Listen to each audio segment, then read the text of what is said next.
İbrahim alayhisalom o'g'illari Ismoil alayhisalomni qurbonlik qilishlikka olib ketishlikdan oldingi bo'lgan voqealarni izhor qiladilar. Uyiga kirib, onasi Hojar onamizga aytgan ekanlar. Bolangni kiyintirib ber, bir joyga olib borib kelaman, o'ynatib kelaman deb. Onasi chiroyli kiyintirib bolasini qo'shib berdilar. Ibrohim alayhisalom bolasini olib ketyaptilar. Bola otani oldi yugurib, yelib ketyapti. Otasi uni qurbonlik qilishligi to'g'risida xayoliga ham kelmayapti.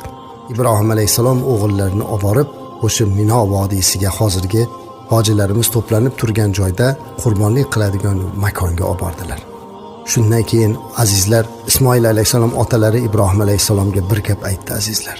Jon, modomiki meni bo'g'izlar ekansiz, sizga ba'zi bir iltimoslarim bor. Nima iltimosim bor? Mani qo'limni bog'lab qo'ying, otajon dedilar. Nega bolam dedi. Aytishadi-ku, ota, jon berish og'ir deb. Siz meni bo'g'izlaganingizda jon beriyatib bilmasdan qo'lim qimirlab ketib sizni urib yuborsam, otasini urgan farzandlari qatoridan bo'lib qolmay deb qo'rqyapman dedilar. Ibrohim alayhisalom yig'ladilar. Yana ikkinchi vasiyatini aytdilar. Ko'ylagingizga va meni kiyimlarimga qon tekkizmangki, onam ko'rib ko'ngillari buzilmasin. Onamni oldiga men tengi bolalarni ko'rsatmay turingki, ularni ko'rib onamning qalbi mahzun bo'lmasin. Mana shu gapni aytdi. So'ng yotkizib, endi qurbonlik qilaman deb turdi, o'g'illari yana o'zgardi. Otajon to'xting dedilar, qo'limni yeching.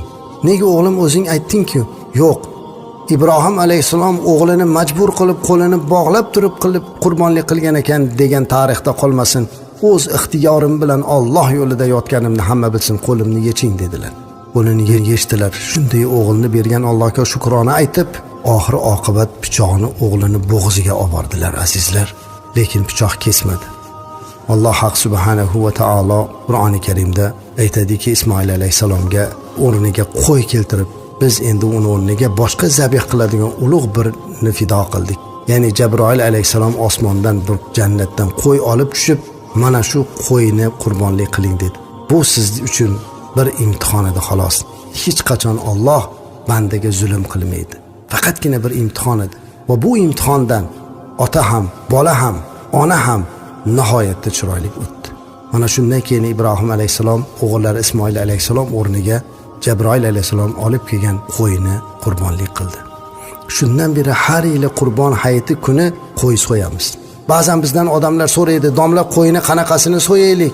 Chiroyligini so'ying, chunki bu o'g'lingiz o'rniga fido bo'lyapti.